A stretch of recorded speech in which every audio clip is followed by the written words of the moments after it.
going on now?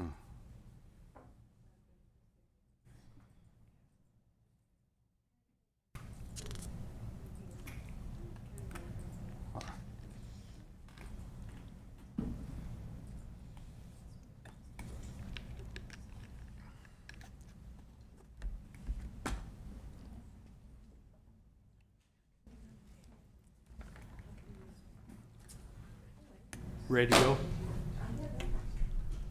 Okay. Okay, I'd like to call the meeting to order. I'm Dan Gurney, I guess, for the day. He took a vacation, and so I was elected to do this when I wasn't at the meeting, and that kid did not to go to the meeting.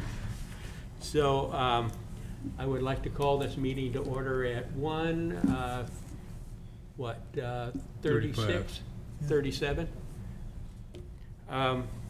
Roll call. Is that the next item? Yes. Okay. Scalamini? Here? Sorry, there's a few we're missing. Susan Ranachek? Here. Georgianne Krosky? Here. John McCowan? Here. And Larry Yes. Stransky as chair? And Rex Jackman on the phone? Okay, thank you. Okay, we'll reconvene as the RTPA. Do I have a vote on that one? We'll have a vote. No. All No. in favor, No. say No aye. vote. No, I don't think a It's vote is just needed. direction of the chair. Oh, okay. That's good. Thank you. Okay, we'll recess as the RTPA and reconvene as a Policy Advisory Committee. I just do that myself also? Yeah? You just did it. The awesome power. We're a pack. Okay, public expression. Participation is welcome in the council meetings. Comments will be limited to 3 minutes per person and no more than 10 minutes per subject, so that everybody can be heard. Public expression time is limited to matters under the council's jurisdiction and may not be considered by the council previous and are not on the agenda. No action will be taken. Members of the public may comment also during the specific agenda item when recognized by the chair. Okay? Yes, state your name, please. Anne-Marie Weibel. Good afternoon. My name is Anne-Marie Weibel. I have lived in Albion since 1983. I'm here today to inform you, if you have not already heard, that the Albion Bridge, as of this July, was placed in the National Registry of Historic Places, as well as the California Register of Historical Resources. As you know, that implies that it is worthy of preservation and provides a degree of protection. Caltrans is currently working on an environmental impact report to determine whether our beloved bridge will be rehabilitated or replaced. The California Coastal Commission will also weigh in, and a public hearing will give locals a chance for more input. I'm here today to ask you for your support. After reading about the purpose of your group on your webpage, your mission and vision statement, I believe that you will be able to assist the Albion community in our endeavor to save the Albion River Bridge. The Bixby Bridge at Big Sur, a reinforced concrete open spandrel arch bridge, is also listed in the National Register and is one of the most photographed bridges in California due to its aesthetic design, graceful architecture, and magnificent setting. Driving on the Albion River Bridge, suspended by two cliffs, it is hard to see the beauty of this bridge. Therefore, I brought along a few photos and also some information about the history of the Albion River Bridge. The Albion Bridge was built with recycled pressure-treated Douglas fir and railway steel. The bridge was built 73 years ago and, based on a 2014 Caltrans report, is still in excellent condition. After the Minnesota Bridge collapsed in 2007, our local bridges were closely examined. Many need attention, as the project list on Caltrans webpage indicates.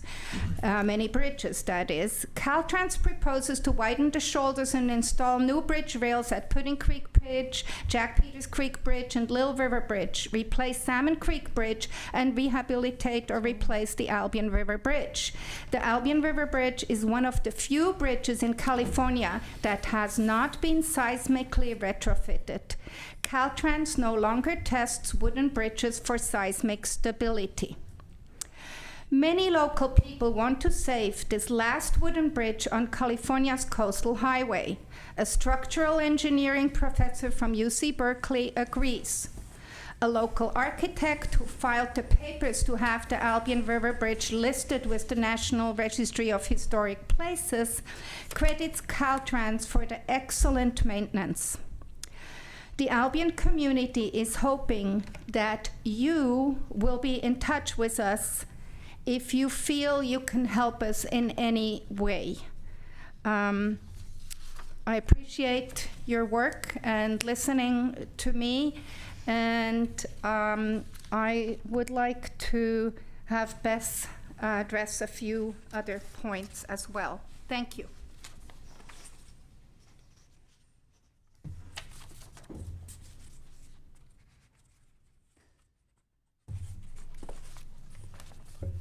My name is Beth Bosk. I'm a resident of Albion. We want you to butt in.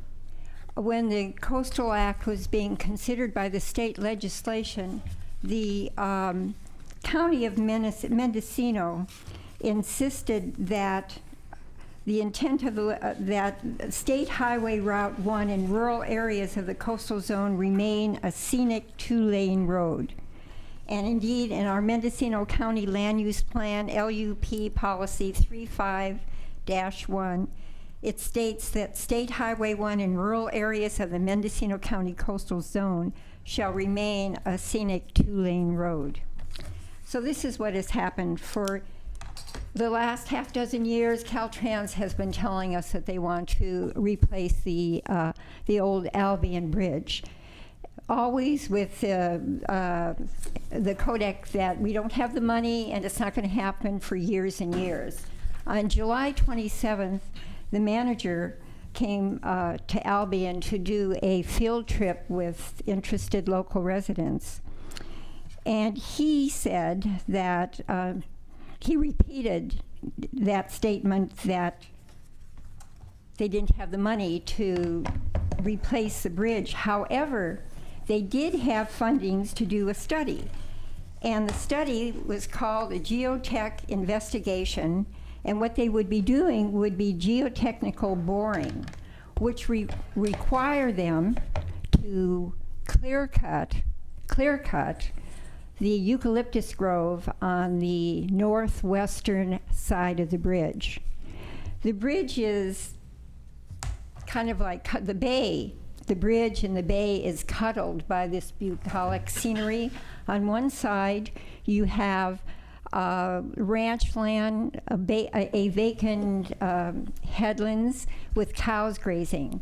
On the other side, you have this eucalyptus vale grove, and what it does is it protects the visual impact, because on the other side of the grove is a commercial venture, the Albion River Inn, a restaurant, their employee parking, and all of the outbuildings that hold their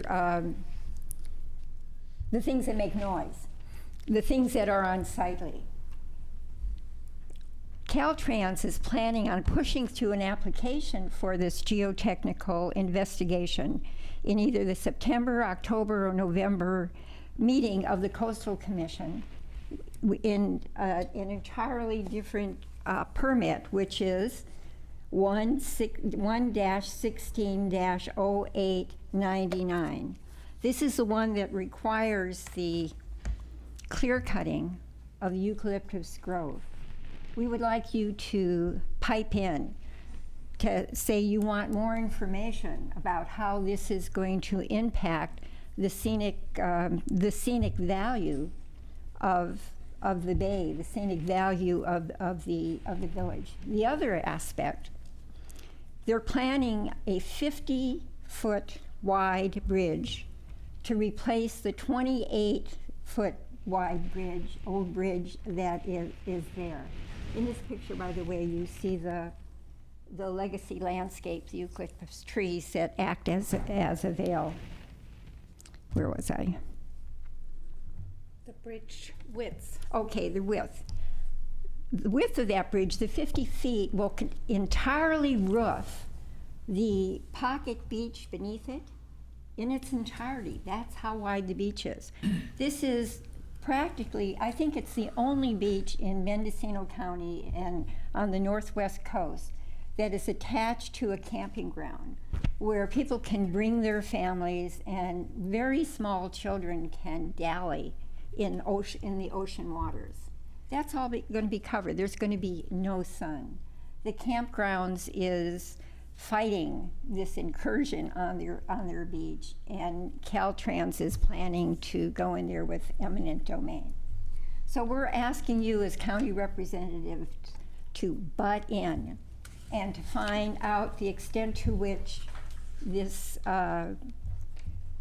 replacement, this attempted replacement is going to affect the policy that Mendocino County has for scenic values along the coast. I'd like to add, it's also an important windbreak. Right. Thank you, ladies, for coming. Thank And you. you know that there's no action that can be taken from this, correct? Yes, Okay, thank you. yes.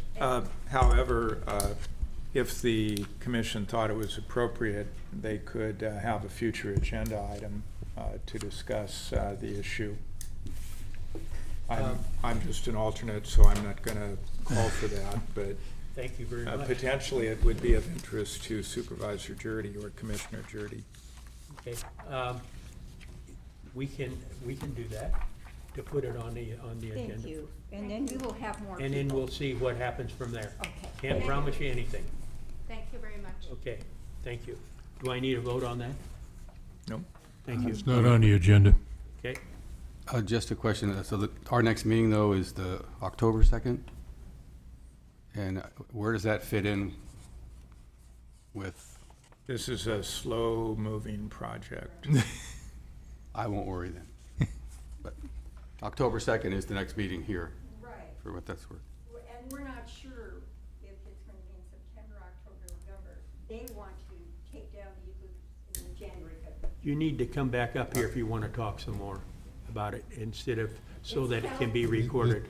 Just want to make sure that we know that there's no discussion at this meeting. It's Right. just public Just- I input. just want to inform you that Caltrans' intentions, according to the project manager, who's been very transparent recently. Well, make the point, Is going to please. be, all right, they do not have a date yet. It'll be sometime September, October, or November, but their intention is to clear cut the eucalyptus to allow for the drilling, the boring, the so-called boring, in January and February of next year.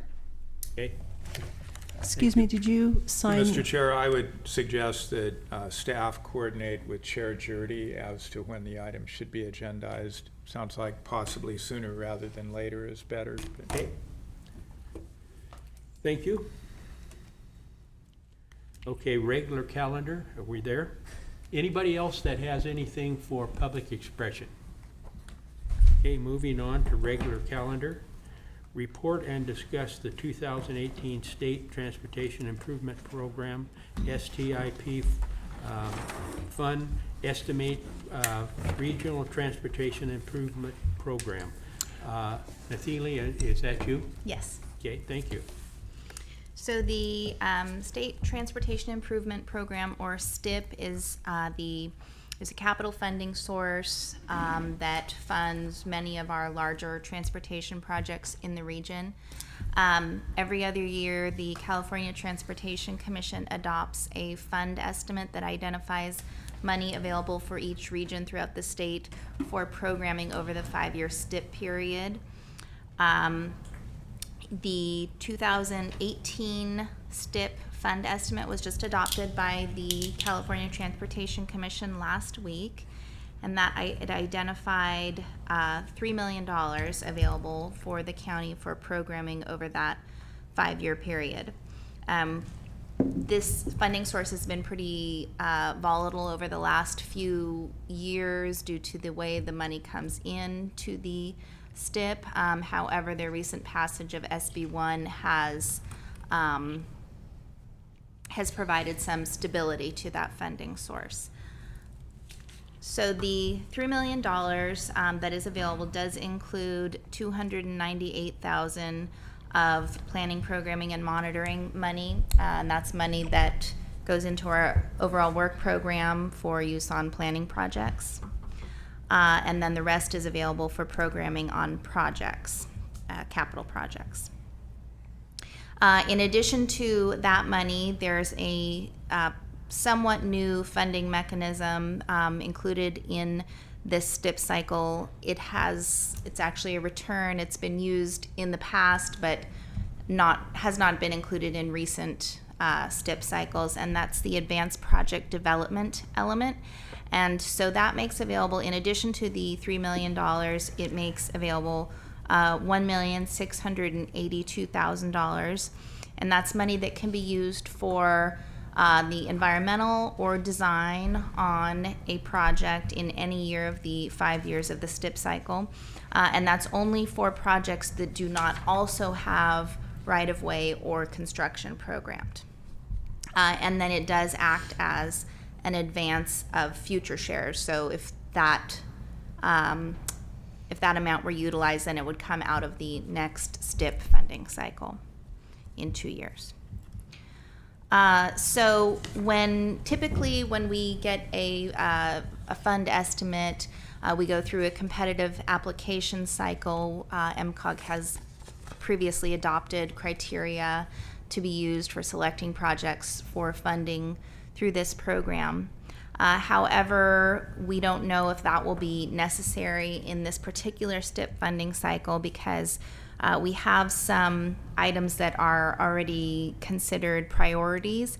And those are the projects that were deleted in the 2016 STIP. So as some of you will recall, there was a statewide funding shortage 2 years ago that resulted in the actual deprogramming of projects or components of projects from the STIP.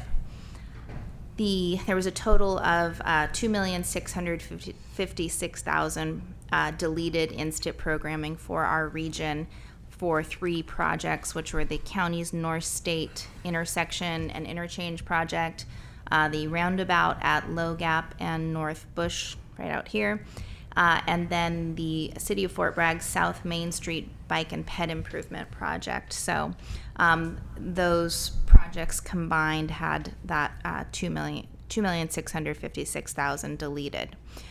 So those, at the time that those were deleted, they were established as a priority for reprogramming in the future. The California Transportation Commission has also indicated that previously deleted projects should be considered a priority. So we have asked the local agencies to go back and assess these projects to make sure that they're still local priorities. We know that at least one of them may still be, but it may not be. And so they are going to be reporting back at the next Technical Advisory Committee meeting on the status of those projects. If it is determined that they are all still priorities, then that would utilize nearly all of the, replacing those projects would utilize nearly all of the money that's available.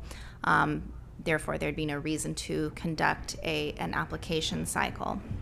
However, if any of them determine that they do not want to reprogram those projects or don't want to reprogram those projects at this time, it could free up some money for programming on new projects or adding to existing projects. If that's the case, then we would conduct an application cycle using the adopted criteria and application.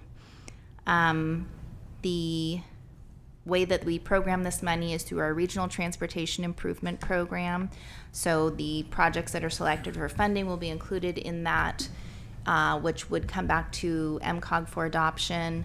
And typically we do that at the December meeting because it's due to Caltrans by December 15th. However, we could bring that back earlier if it is complete sooner than that. It goes first to the Technical Advisory Committee for a recommendation. Let's see. In addition to the deleted projects, there is one other item that we have maintained a funding reserve for, and that is the county's North State intersection project. The money that was previously programmed was just for project development, and then we also had a reserve identified in our last two RTIPs of 1.6 million, so that has been carried forward as well, but not programmed. So that is what I have to report on that. This is not on for any action at this time. As I mentioned, we'll be working with the TAC members at the next meeting and over the next couple of months to determine how to proceed with the funding that's available. And I'm happy to answer any questions. Any questions from up here? Yes. Well, it does seem advisable that the city council might weigh in on whether the Low Gap Bush Street roundabout is still a priority. Yes. And I'm not even aware that ever has actually been a discussion before the council. And we did talk at the TAC meeting with the city representatives about that and did indicate that prior to actually programming those funds that we would need some sort of an indication from the city council that it was a priority. Mm-hmm. Go ahead. There is money still programmed for that project. The entire project was not deleted. As you can see, what was deleted was the construction funding, so there is actually still money programmed currently for project development on that. It's a total of $115,000, I believe, for environmental and design on that project. Cover, that's not programmed until fiscal year 1920, I believe. So that could, even if the city opted not to move forward with the construction funding at that time, that could remain programmed, and we would still have time to, if the city wanted to take longer to weigh in on it, they could have a little time before that part came into play. Mr. Chair, I'd like to add on to that. Yes. Along those same lines, it's kind of interesting that we're talking about this today, which is the first day of school. You know what happened last year, the first day of school? We had an eclipse. No. We had an eclipse of sanity because a bunch of people went nuts because the bells changed and traffic got messed up. As a result of that, there was a decision several months ago to try to fund a study to try to mitigate the problems, and MCOG contributed to that and asked the school district to do so, and they're going to do a traffic study regarding all this in this areas impacted by the schools.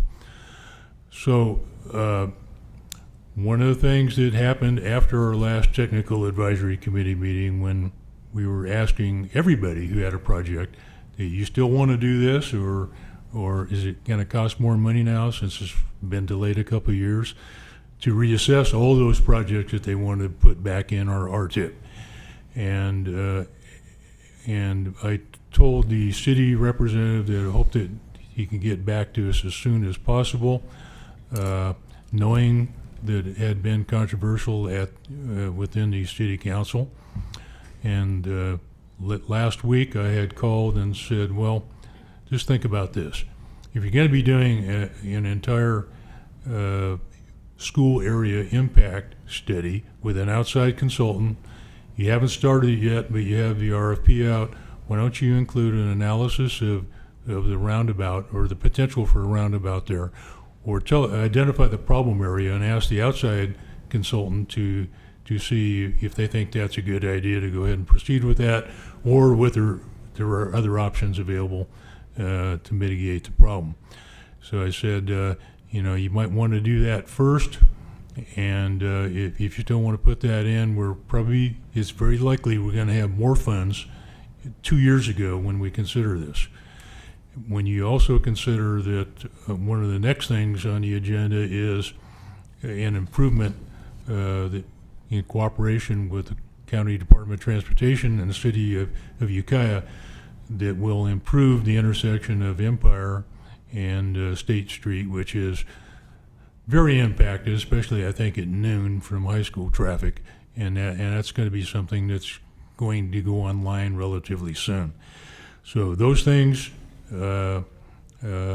being said, I talked to them and they got back to me through Tim Erickson, the Public Works Director, and said, yeah, it's probably a good idea to hold off on this. Wait until this study is done this year to determine if that's the way the city really wants to go. So that's a complete background on that. So it's unlikely that we'll be programming funds for this particular project in the city at this time, but we'll be held over and look at it again during the next cycle. Any other discussion on this up here? Okay, thank you, Nadine. Next up,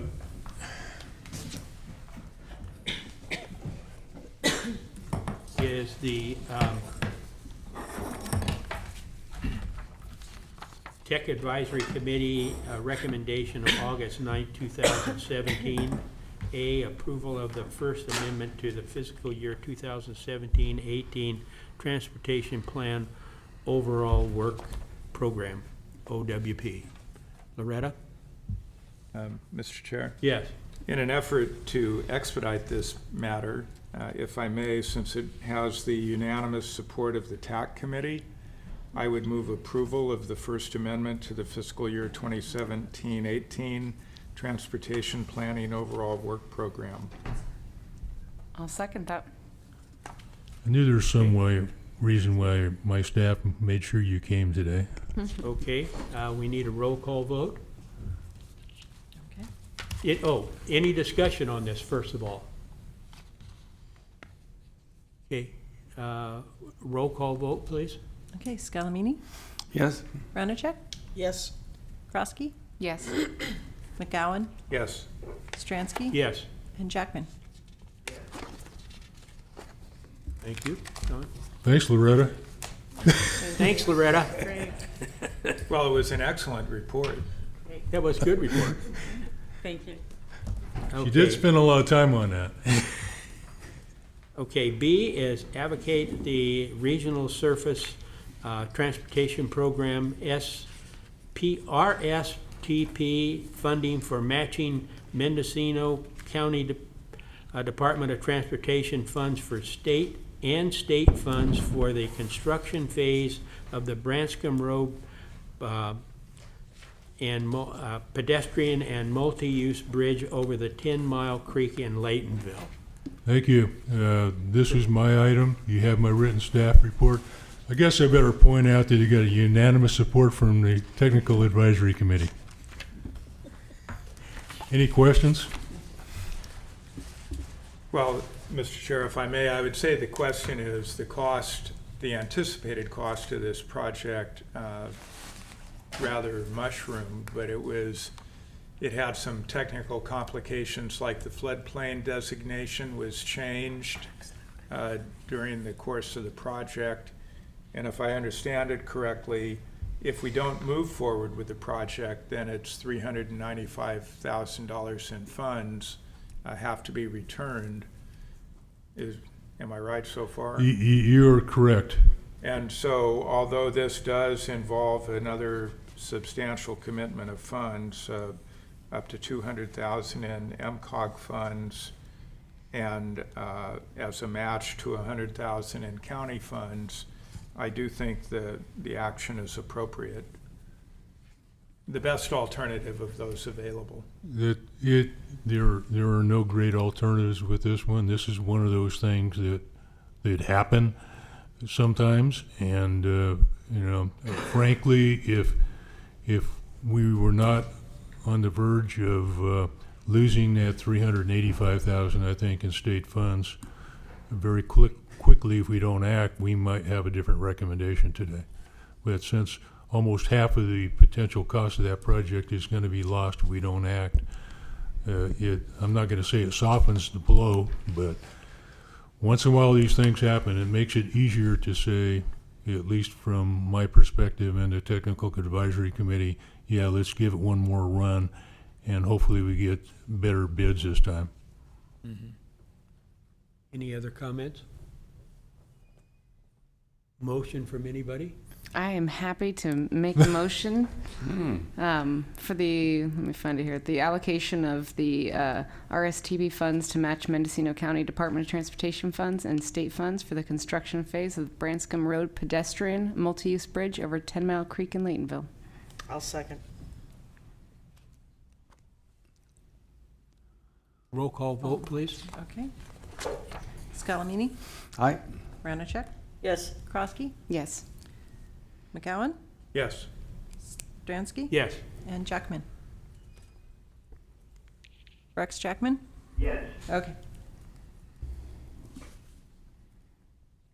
Okay, C, allocate the Regional Surface Transportation Program, RSTP funds, Partnership Funding Program funds to the City of Ukiah and Mendocino County on the North State Street signal improvement. And that is, Phil, are you that one? Yeah, Okay. yeah. I wrote the report. Again, yeah, I mentioned this project earlier when talking about school area improvements, and what I wrote in my report to the Technical Advisory Committee, the first time that I moved here in 1981, I was just amazed that those two signals weren't coordinated, because I never could get through both of them at the same time. And I'm sure anybody who's driven up and down that corridor has the same frustration. But it was always a matter of cost and priorities, like everything else we do. And now we have new technology available to us that doesn't require cutting through concrete and cutting through asphalt and laying down physical conduit between these controllers so they can be coordinated. There is state-of-the-art controllers available that not only communicate with one another, but establish their own timing programs based on history.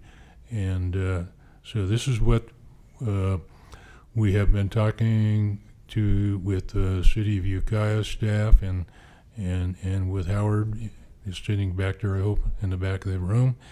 And all agree that this would be appropriate for this location, and we're prepared to do it. Howard's got some money in his budget, the city has some, and because of the nature of the partnership program, this is the reason why we established this program years ago, to act as a partner on these type of projects, particularly those that kind of cross city-county boundaries, or Caltrans city or county boundaries. And so this is an excellent use of those funds, and I believe we also got a unanimous recommendation from the Technical Advisory Committee on this one as well.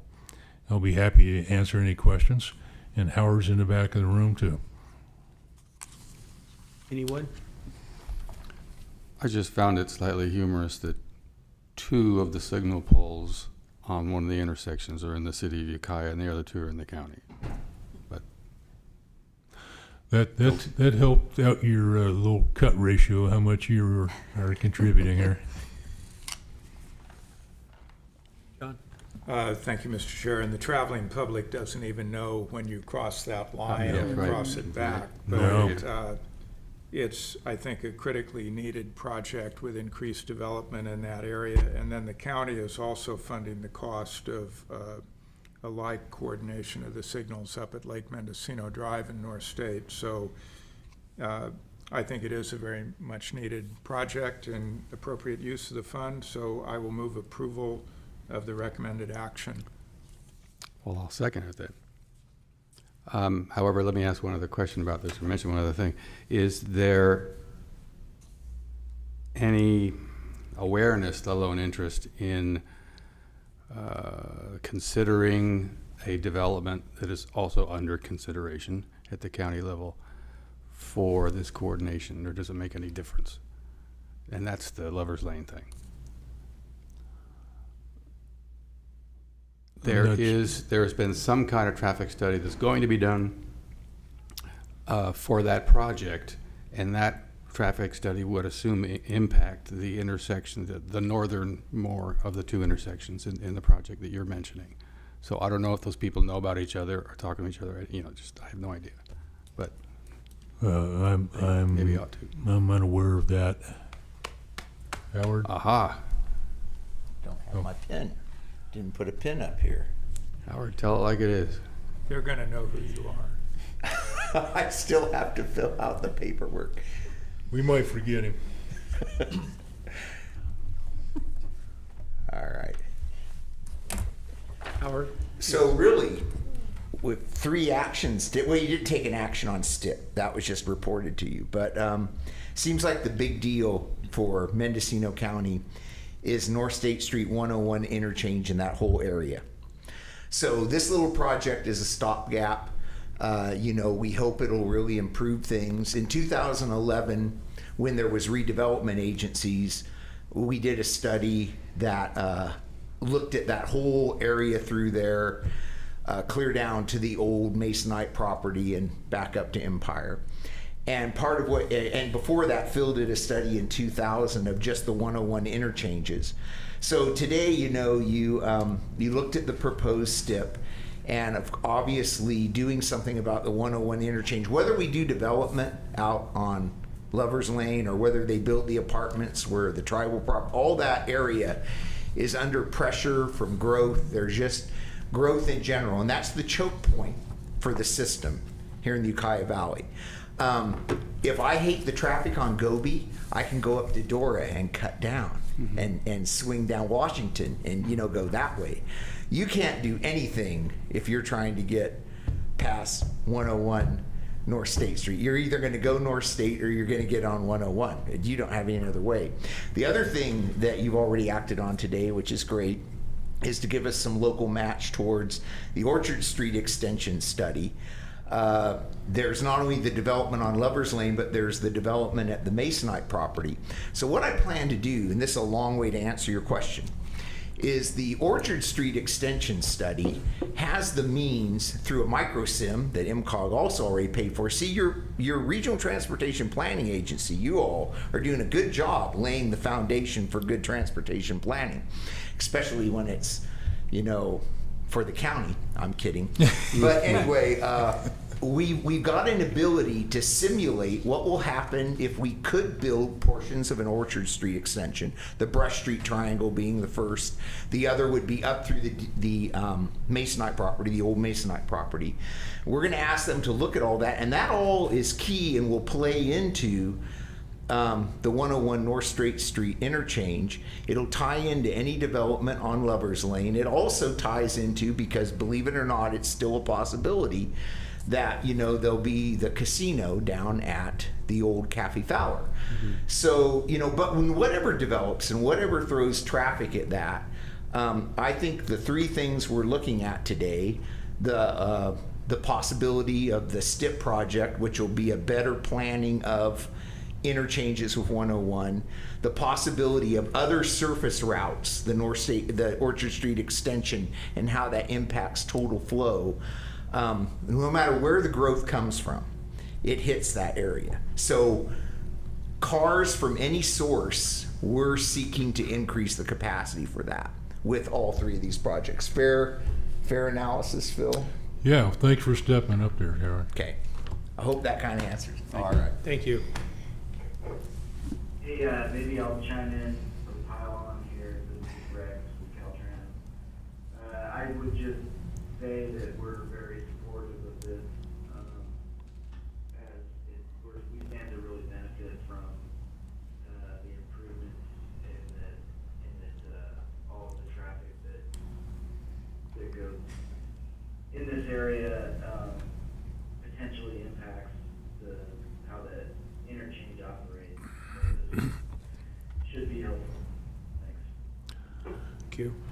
Just like to Anybody add, Mr. Chair, just like to add that the study that Mr. DeShiel referred to is 2005, and we have yet to really do any of those short-term improvements. Here we are, 12 years later. But for the first time in a long time, I can see that we may have some funds available in the future to start doing some of these things. And as Howard said, we do have this micro simulation model that is a model specifically designed that allows us to test alternatives to see which is the best. We don't have to make some judgments. Well, you have to make judgments, but make judgments of what kind of improvements to be made at these interchanges, and then you can test them through the modeling. And that's going to be a big help in determining how best to accommodate the growth. Thank you, Phil. Anybody else have anything to say? Okay, we have a motion. I believe you already had a motion and a second. John McCowan, motion, and... Thank you. Stransky, okay. Scalamini. Yes. Renachek. Yes. Krosky. Yes. McCowan. Yes. Stransky. Yes. And Jackman. Yes.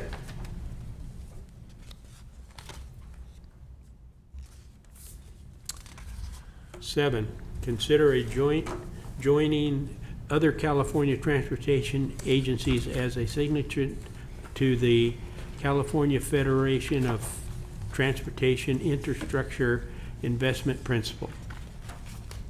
Is that Phil? Yes. Yeah, that's me. You have my staff report, and hopefully you have read it. I'll just give you a few comments on what all this is about. It's something the board never looks at every year. It's whenever there's a bill either proposed or already in Congress for federal transportation infrastructure projects. And over the past several years, the funding behind the federal transportation bills has really declined for the same reasons that they have declined with our own state and local sources, the reliance on gas tax.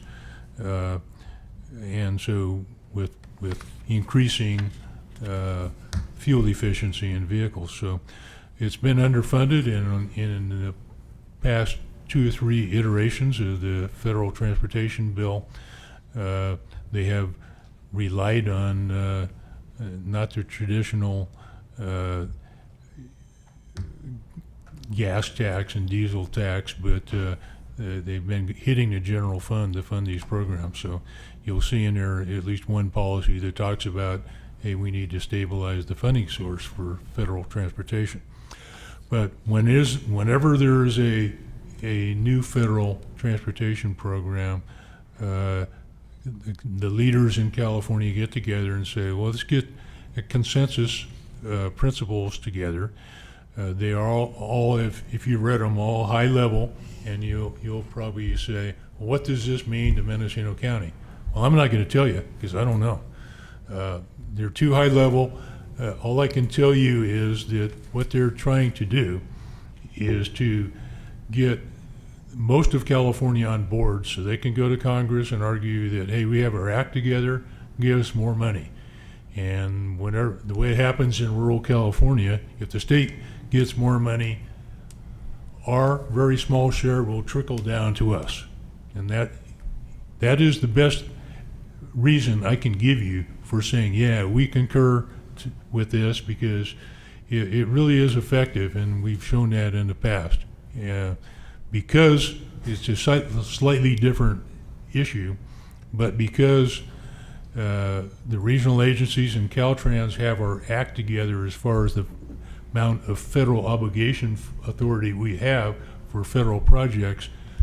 Last year, we were able to claim something like $370 million from other states who couldn't claim it, so it came to us. And so this is why we coordinate statewide to try to get the maximum effectiveness. There's a number of different consensus principles in there, and I will attempt to answer whatever details I can about any one of those if you would like. Anybody have any questions of Phil?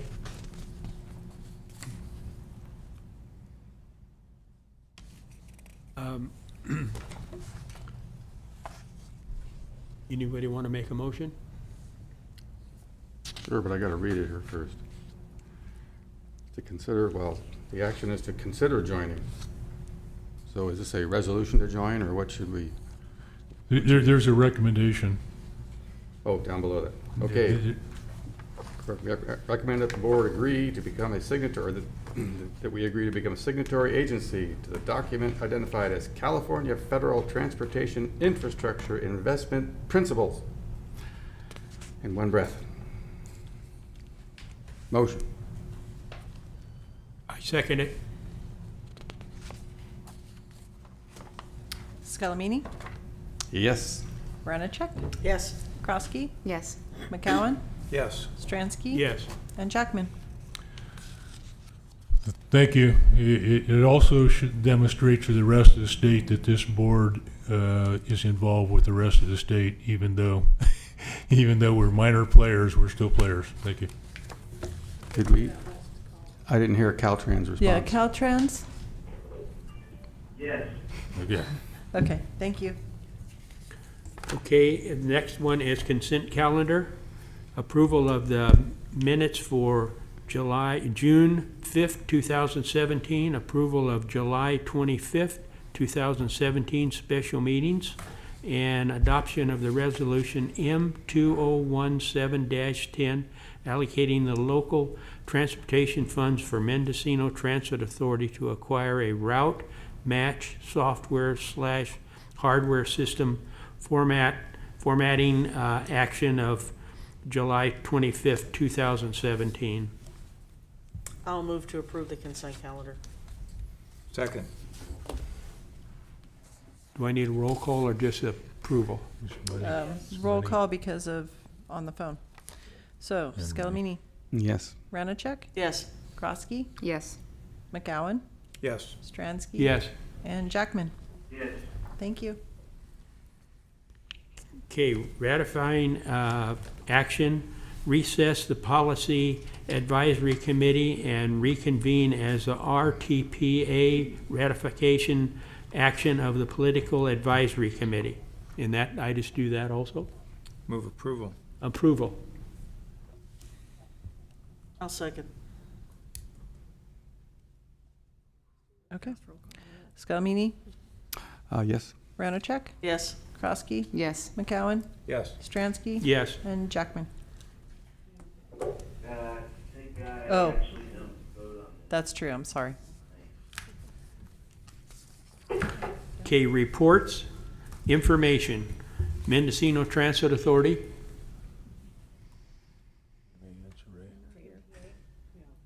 No. I'm asking you ahead of time. I have no report. Okay. North Coast Railroad Authority. Mr. Chair, Yes. I might report on that. As you probably know, the Judicial Council of California has purchased 4.1 acres of the Ukiah Depot property as a future courthouse site. And there is a second portion to the agreement that MCRA would construct infrastructure improvements to construct roadway and bring utilities into the property. And then the Judicial Council, in a phased agreement, as those improvements are made, will pay additional funds for the improved value of the 4.1 acres that they currently own. Currently, those improvements were to have been completed by October 30th. However, largely due to Army Corps and state agency delays in gaining approval for the bridge crossing and the status of various mud puddles on the site, that deadline will not be met. So there is a very active effort to work with the Judicial Council to extend the deadline to June 30th of 2018, and I was informed today by our project manager. He has submitted the request for the extension. He's gotten verbal assurances that everything appears to be in order. So it is fairly likely that that extension will be granted, and it still will provide for an optimistically aggressive construction schedule. And whereas we enjoyed the wet winter and spring this year, we might hope for a bit of a longer dry period next year if all the improvements are to be made.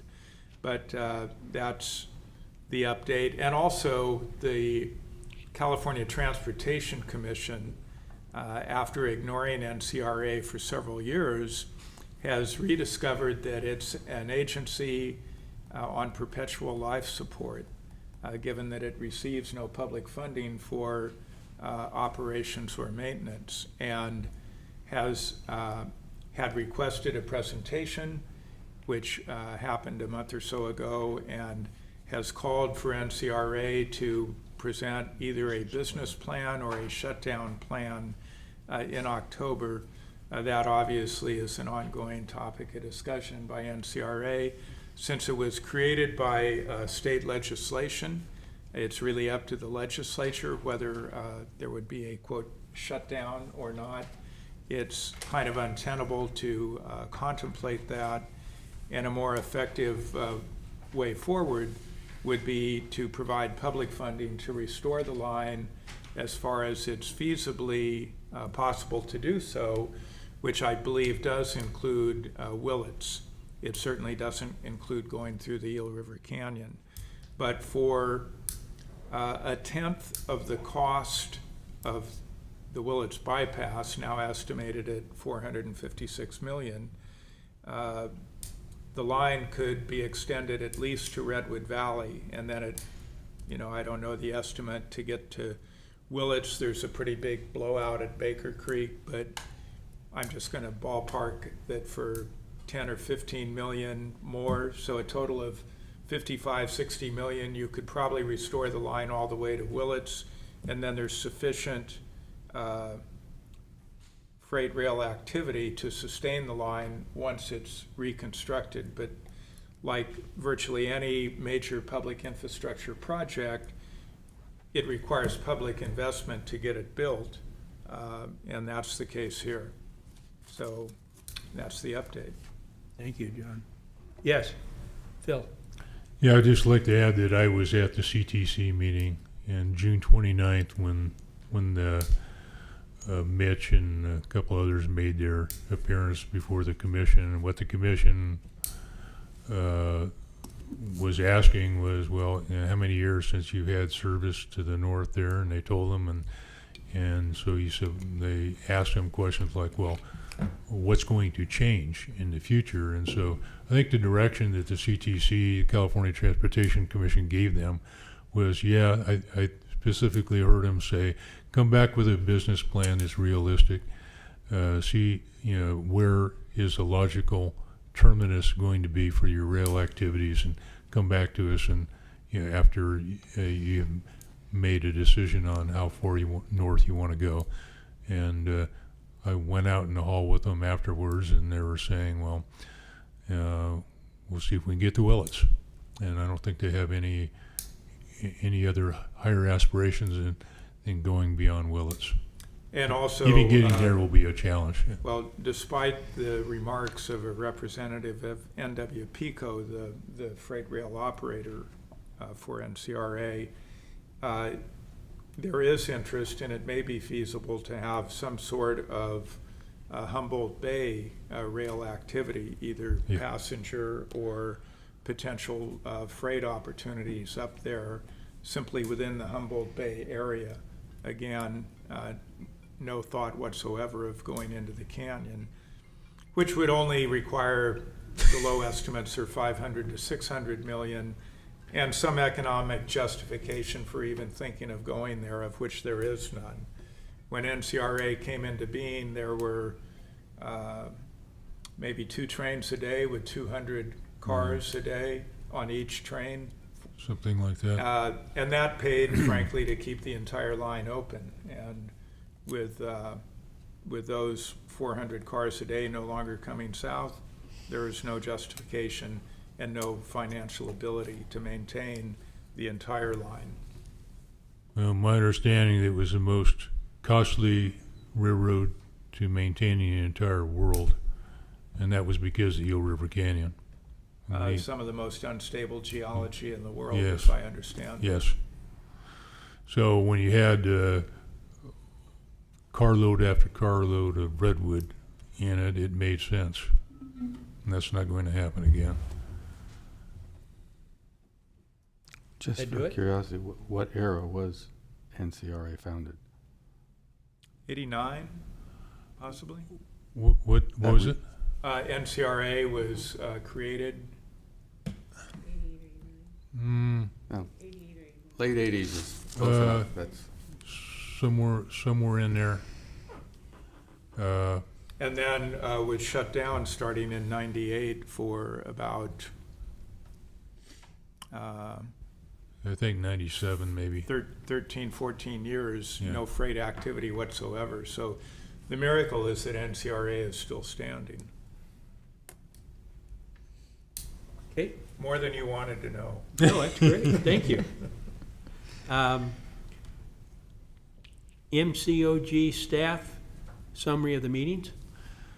You have what I always kind of tell you is written proof that we're still working here, whether or not we have meetings or not. We have meetings all over the place. If you just look where we've been, and a proliferation of them because of Senate Bill 1. There's committee meetings all over the place, LA and Oakland and everywhere, Sacramento. Higher activity than normally during the summer. But for the newer members, this is a newer member. We put this in to show you this kind of array of things that we're involved with and that we think are important enough to keep track of. So I'll respond to any of these. If you ask why I was in LA on a certain day, I'll tell you why. Anybody? Okay, moving on to MCOG administrative staff.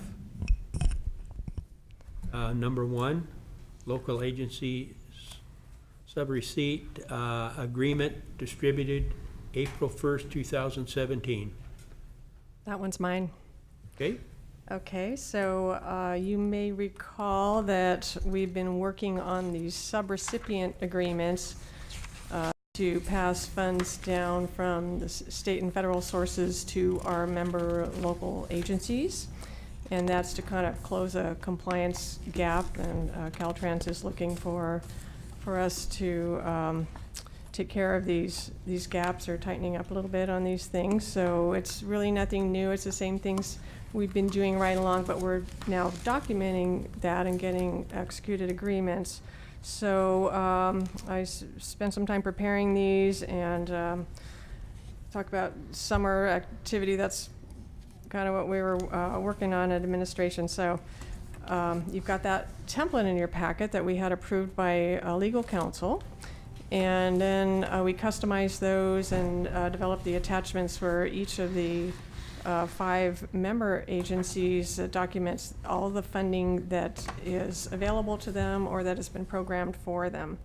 So you don't have those exhibits there, but you can see the type of thing they are. They're, the planning work program, work elements in those, the availability of the regional service transportation program funds, and things like that. Those are the main ones.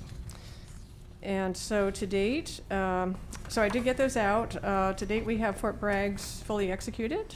Ukiah is going to, it's city council in September, I understand. The county still needs to go through their legal counsel. And Willits and Point Arena, we're waiting to hear. And I still intend to do one for Mendocino Transit Authority and haven't had a chance to put that together. That's going to be a little different. It's mainly the local fund, so it's not as critical to get that done immediately. So these are, we wanted to get these going for the current fiscal year. So that's in the process right now. Thank you, Janet. I want to point out that we've been trying to do this for about 3 years. Yeah.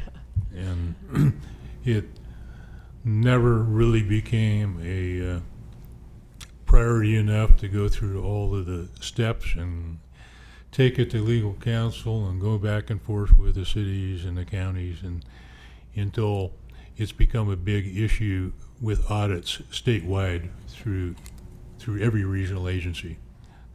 We just can't tell you, okay, if you accept this money, you make sure you comply to all those federal regulations. Okay? Okay. Can't do that anymore. So Yeah, we have to have everything in writing the same way that the state requires us to do when we accept those funds. Right, so it's, you know, how do we handle invoicing and payments, and then a lot of standard items, you know, the cost principles or records retention and audits. If there's any federal money, there's a list of things that you have to certify, Civil Rights Act, ADA, those kinds of things. Non-discrimination is always in there, and then just some standard terms. So those are the kinds of things that we have to vouch for. And yeah, we've been trying to fit this into our schedule. It kind of rose to the top this year, and we've had some training become available from Caltrans local assistants, and so we've been to Sacramento and looked at how do you administer these things. And so we're making a lot of progress on that. The issue that kind of came up earlier was our procurement procedures, policies and procedures manual. We had to come up with one of those. So it's always something. We're chipping away and getting all these things locked down. So we're well on our way as far as the sub-recipient agreements go. Thank you, Janet. Okay, thank you. Number 2 is Senate Bill 1, Implementation, Road Repair and Accountability Act of 2017. Well, I wrote a staff report again that kind of identifies the new Senate Bill 1 programs and how much we're involved in those and what we really expect to get out of them. On the second page, there's the 4 existing programs, and I'll have something additional to say about that in a minute. But read down the list. Yeah, probably for the cities and the county, the most exciting one is the local streets and roads program, which will distribute the money coming out of the new Senate Bill 1 directly to the counties and the cities in the same way that you had usually get your gas tax money from. That's signed, sealed, and delivered, and they're going to be collecting the money, I think, in November. You don't have any money yet, but the process has been adopted. The solutions for congested corridors, I haven't paid any attention to it. We don't have a shot in the world of getting any of that.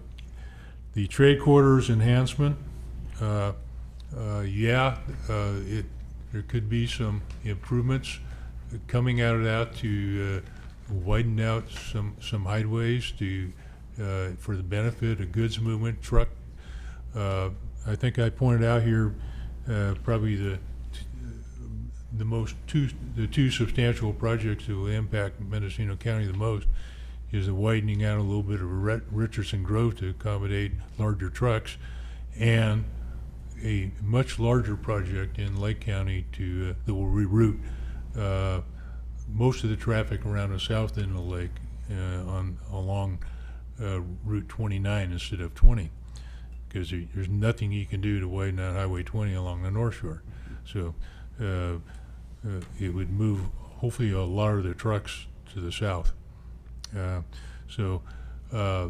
Probably we'd have indirect benefit more than anything else from the trade quarter money as it gets portioned out. The local partnership, we do have interest in. That is kind of a reward / incentive for self-help entities, which include counties, of which there's 22 or 3 of them now. But more importantly to us, the 3 agencies that are taxing themselves for transportation, and that would be Willits, Point Arena, and Fort Bragg. And we're getting down to the next, by September 8th, I think, is the next meeting.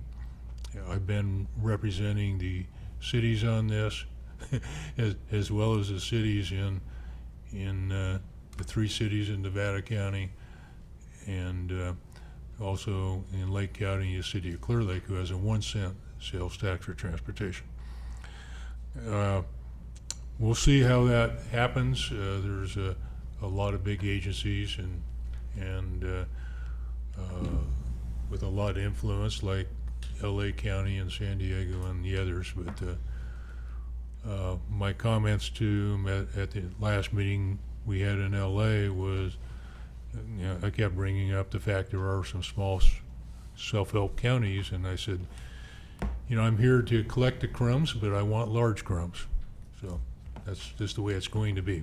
And there's tremendous needs in all over the state.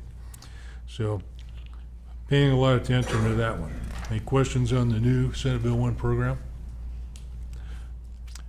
Attached, you have a whole schedule, and it keeps changing, but it's the latest one of when they expect to have the guidelines done and when all the workshop periods are going to be, when they're going to take it to the commission for approval and all that. So that's printed in blue and white there.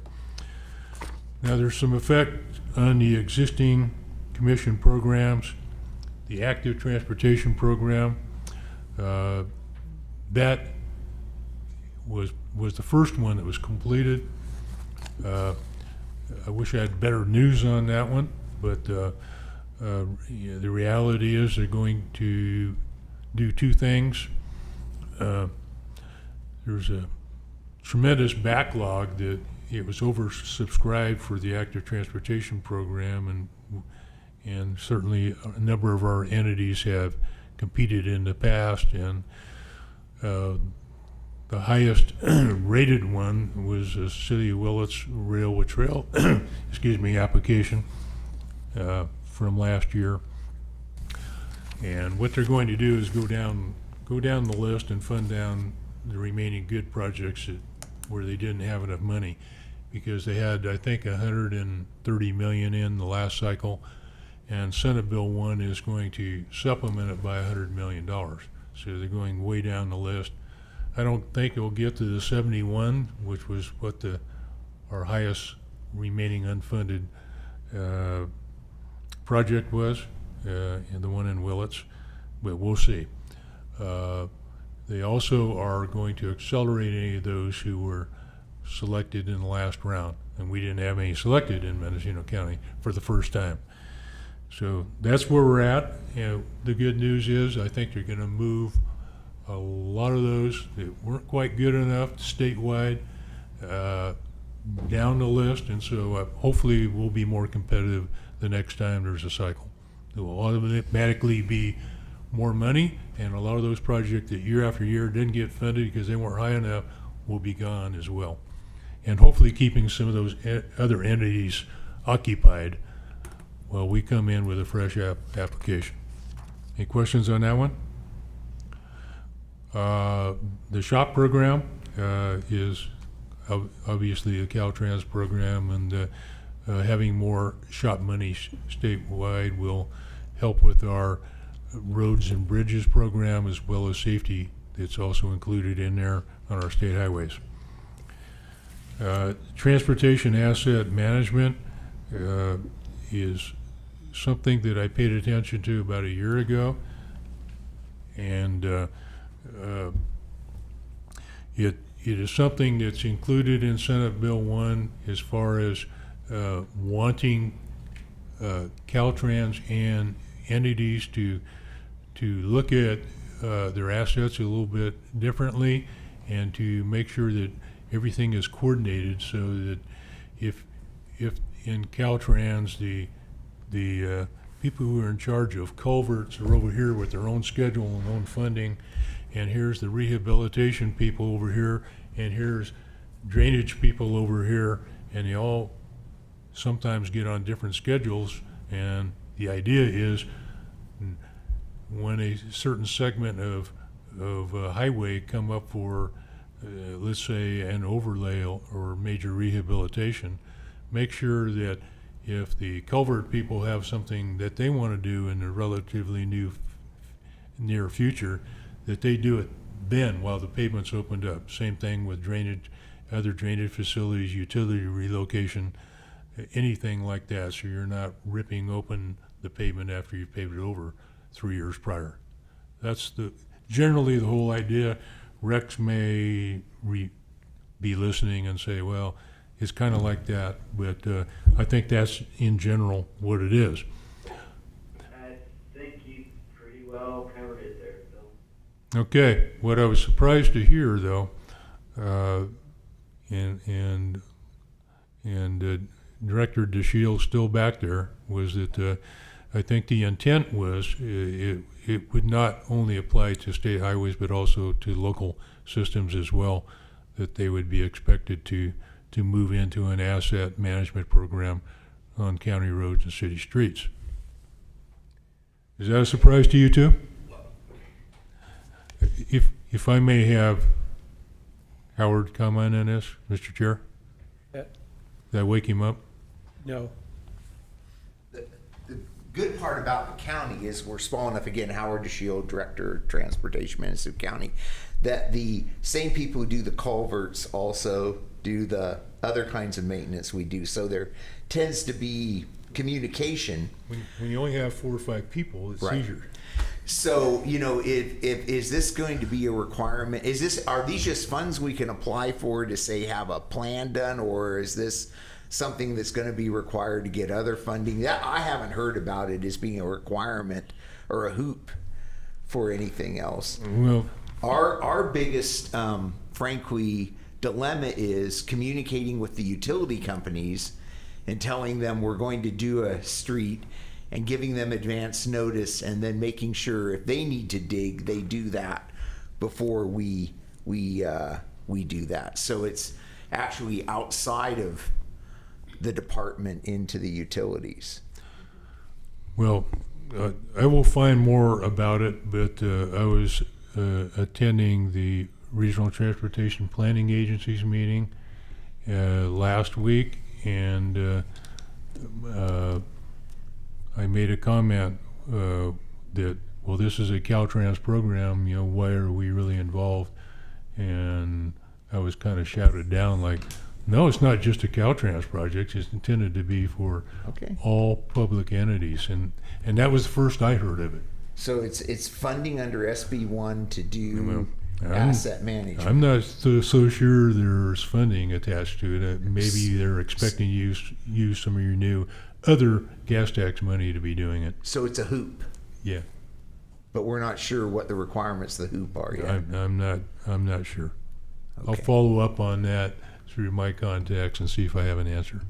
All right, thanks. I just love hoops. I might, add though that one of our, and it was 09, it's been a long time ago, but the North State Street road reconstruction, both the Sand District and Willow Water put in brand new stuff before we paved. So that's our dilemma, is really coordinating with those kinds. We can take care of the culverts, but yeah, okay. And as Howard says, it's much easier in a rural area where you have limited amount of staff and there aren't so many silos and multiple people responsible for things, and so it's much easier to do in the smaller areas. And if no comments on that one, the last thing is the State Transportation Improvement Program, and they're working on those guidelines now. I think they were just adopted in effect, and obviously, as Nafili reported early, That means that we have actually a little bit of money in this cycle. We're hoping to have a whole lot more in the next STIP period in 2020. Before anybody asked, and I don't know if Nephili covered it, I had long told people that I wouldn't expect we'd have any money for programming of any new projects until 2022.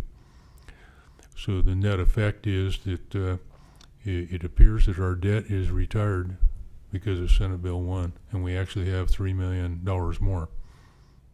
I know eventually someone will be asked me that question, and I'm happy to say this much sooner than I had thought.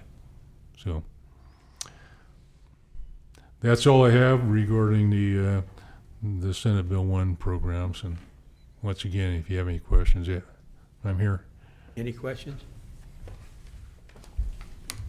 Okay, moving on to MCOG planning staff. I just have one quick report, and it's in the category of the SB1. In addition to the active transportation and streets and road projects, there's a new planning program. It's under the authority of Caltrans, whereas the other programs are under the CTC. So there is going to be $25 million annually for transportation planning grants. And this is in addition to the annual transportation planning grant program that Caltrans currently oversees. So there's going to be a lot more planning money, and we've told the TAC that MCOG staff is available. If you have any transportation planning projects that you want, we'll be happy to help you apply. So I will be going to a workshop on that program next week and hopefully finding out more about it. But the first call for projects will be out soon, and applications will be due in October. And this is an annual program, so we are optimistic that we'll be fairly successful if we have good projects, because there seems to be a lot of money for planning. Thank you. Thank you. Anything from MCOG directors? Anybody? Yes. Couple little things. One is that I was able to confirm in last month that the electric car chargers that are part of the Tesla deal in city of Ukiah will be level 2 chargers. They will not be fast chargers unless there is some other intervention on the deal. So I shouldn't say on the deal, but unless we augment them from the city, or unless somebody knows where we can find some funding to do such a thing. But that's the status right now. Something I didn't think of at the time when it first came up. But so they will be moderately obsolete when they're installed, because the new cars coming along are predominantly fast chargers, or require will be able to use fast chargers. So if there's anything I can do about that before they're installed, I'll try to. I think that's what we were expecting, pretty much. Yeah, but just didn't occur to me when the deal was done over a year ago. Number 2, for what it's worth, after a slight bit of research this morning, I've confirmed there's no parent relationship between eclipses and chemtrails. I thought I'd pass that along. That went over like a lead balloon. I'm sorry, Director Scalmine, I didn't hear you. So there's no parent relationship between eclipses and chemtrails. You've been listening to mainstream media. That's Did good. I miss some news, I guess. Anybody else? Okay. I guess the California Association of Council of Governments, CalCog delegate. Is that you? Yes, Yep. but nothing to report. There's been Okay. no activity there. Anything from anybody? I move for an adjournment. Second.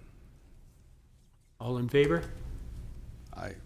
Aye. At 55. 53.